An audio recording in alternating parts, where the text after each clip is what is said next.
आज का हमारा टॉपिक है यूज़ ऑफ प्रीपोजिशंस। रिवायती अंदाज से हट के आज हम ये नहीं समझाएंगे कि प्रीपोजिशंस है क्या क्या शो करता है, किस चीज़ का किस चीज़ के साथ ताल्लुक़ है, बल्कि हम इन डेप्थ में जाएंगे और समझाएंगे कि कौन सा प्रीपोजिशन हमने कब, कहाँ और कैसे यूज़ करना है। तो आइए चलते हैं। पहले नंबर पे यहाँ आता है इन। इस प्रीपोजिशन को हम तब यूज़ करते हैं जब कोई चीज़ विजिबल हो, जब विजिबिलिटी एग्जिस्ट करती हो, जब कोई चीज़ दिख रही हो। फॉर एग्ज़ाम्पल, एक ट्रांसपेरेंट बॉटल है, उसमें पानी पड़ा है, तो मैं कहूँगा the water is in the bottle. The water is in the bottle, यानी कि बोतल में पानी है और वो दिख रहा है, बोतल ट्रांसपेरेंट है। तो यहाँ पे मैं यूज़ करूँगा इन, यानी कि मतलब ये हुआ कि जब भी विजिबिलिटी होगी वहाँ इन ही आएगा। फिर आता है इनसाइड। इनसाइड को हम तब यूज़ करते हैं जब कोई चीज़ अंदर हो लेकिन वो दिख नहीं रही हो, यानी कि जो विजिबल ना हो।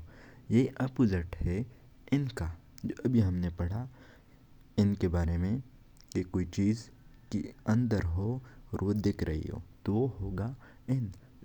जबकि इनसाइड उसके अपोजिट है, कोई चीज़ अंदर तो है लेकिन वो विजिबल नहीं है, तो अब हम यूज़ करेंगे इनसाइड।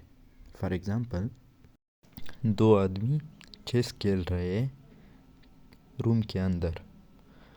अब अगर वो कोई तीसरा बंदा बाहर खड़ा हो तो वो कहेगा they are playing chess inside the room, क्योंकि ये विजिबल तो नहीं है ना उस तीसरे बंदे के लिए। वो जो तीसरा बंदा रूम के बाहर है वो कहेगा they are playing inside the room. ठीक हुआ। तो ये था इनसाइड का, कि जब विजिबिलिटी ना हो तब आएगा इनसाइड। अब बढ़ते हैं विद की तरफ। विद को हम तब यूज़ करेंगे जब कोई इमोशनल अटैचमेंट हो किसी बंदे के साथ। फॉर एग्ज़ाम्पल, मैं किसी ऐसे बंदे के साथ बैठा हूँ जो मेरा दोस्त है, जो मेरा रिश्तेदार है, मेरे जानने वाला है, जिसके साथ मेरी कोई भी इमोशनल अटैचमेंट है, तो मैं कहूँगा I am sitting with my friend, I am sitting with my relative, I am sitting with my cousin. तो जब भी इमोशनल अटैचमेंट होगी वहाँ हम विद यूज़ करेंगे। अब आते हैं बिसाइड की जानिब। बिसाइड को हम वहाँ यूज़ करेंगे जहाँ इमोशनल अटैचमेंट ना हो, यानी कि ये विद के अपोजिट है। फॉर एग्ज़ाम्पल, मैं स्टेडियम में बैठा हूँ किसी ऐसे बंदे के साथ जिसे मैं नहीं जानता, जिसके साथ मेरी कोई इमोशनल अटैचमेंट नहीं है, तो अब मैं कहूँगा I am sitting beside a guy who is wearing black jacket.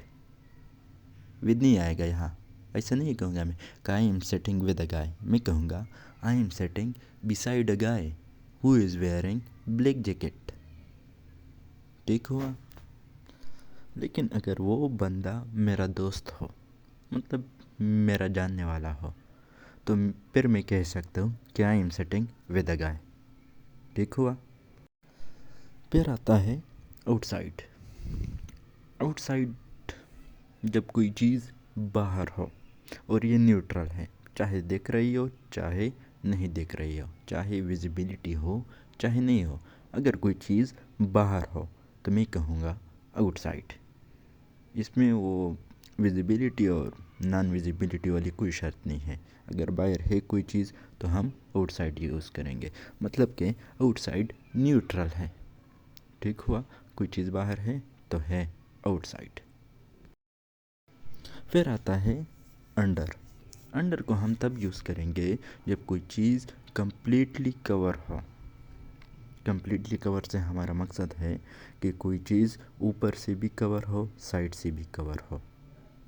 For example, ये जो स्क्रीन पर दिख रहा है एक शख्स अंडर द वाटर है, यानी कि कम्प्लीटली कवर है पानी से, तो इस केस में हम अंडर यूज़ करेंगे। अब आते हैं अंडरनीथ की जानिब। अंडरनीथ हम तब यूज़ करेंगे जब कोई चीज़ ऊपर से तो कवर हो लेकिन वो साइड से विजिबल हो, यानी कि कम्प्लीटली कवर ना हो। फॉर एग्ज़ाम्पल कोई शख्स किसी दरख्त के नीचे बैठा है, तो इस केस में हम अंडरनीथ यूज़ करेंगे क्योंकि वो बंदा ऊपर से तो कवर है इस ट्री से लेकिन साइड से विजिबल है, तो ऐसे केस में अंडरनीथ आएगा। अब आते हैं बीनीथ की जानिब। बीनीथ नॉर्मली दोनों सूरतों में यूज़ होता है, यानी कि ये न्यूट्रल है।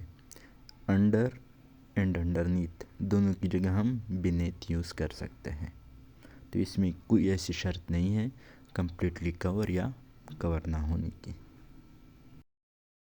फिर आता है टू। टू को हम डायरेक्शन के लिए यूज़ करते हैं, यानी it shows direction. For example मैं कराची जा रहा हूँ, मैं लाहौर जा रहा हूँ, तो मैं कहूँगा I am going to Lahore, I am going to Karachi. तो मतलब ये हुआ कि ये टूवर्ड्स को ज़ाहिर करता है, मतलब going towards somewhere. To towards को रेफ़र करता है, ठीक हुआ। अब आता है from. From from other direction, ये टूवर्ड्स के अपोजिट है, मतलब कि कोई चीज़ दूसरी डायरेक्शन से आ रही है। For example the bus is coming from Lahore, the bus is coming from somewhere, मतलब किसी दूसरी डायरेक्शन से यहाँ आ रही है, ठीक हुआ। फिर आता है बिटवीन। बिटवीन नॉर्मली दो को रेफ़र करता है जब दो की बात हो रही हो। For example his house is situated between the to building. उसी तरह फॉर एग्ज़ाम्पल कोई चीज़ है जो हम दो बंदों के दरमियान डिस्ट्रीब्यूट कर रहे हैं, तो हम कहेंगे we are distributing these apples between the two brothers, मतलब दो भाई हैं उनको हम दे रहे हैं एप्पल्स, तो हम कहेंगे between the brothers, between the two brothers, ठीक हुआ। अब बात है एक दूसरे केस की जानिब कि अगर दो से ज़्यादा हो, क्या हम वहाँ बिटवीन यूज़ कर सकते हैं? हाँ, कर सकते हैं। एक सिनारियो है जहाँ अगर कोई चीज़ दो से ज़्यादा हो भी तब भी हम बिटवीन यूज़ कर सकते हैं, और ये कौन सा केस है आइए समझाते हैं आप लोगों को। ये केस तब आएगा जब कोई चीज़ मोर देन टू हो लेकिन या तो इंडिविजिबल हो या कनेक्टेड हो। For example there is no coordination among the 4 departments of the company. ये सेंटेंस देखने में तो ठीक लग रही है लेकिन यह है नहीं। क्यों? क्योंकि यहाँ अमंग नहीं आएगा, बिटवीन आएगा। वो क्यों?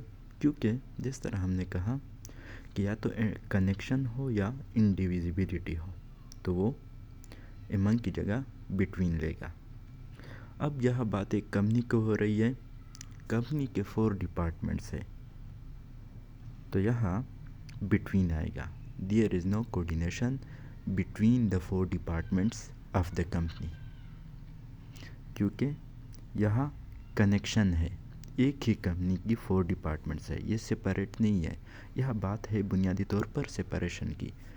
अमंग मोर देन 2 में तब आएगा जब सेपरेशन हो, यहाँ पर सेपरेशन नहीं है, कनेक्शन है। एक ही कंपनी के 4 डिपार्टमेंट्स है, तो ये सेंटेंस आएगी there is no coordination between the 4 departments of the company, ठीक हुआ। अब आते हैं अमंग की तरफ। एमंग नॉर्मली हम यूज़ करते हैं मोर देन टू के लिए। For example, divide the food among the poor and the needy. ठीक हुआ, यानी कि जब दो से ज़्यादा हो तादाद और सेपरेशन हो उनमें, तो फिर हम यूज़ करेंगे एमंग।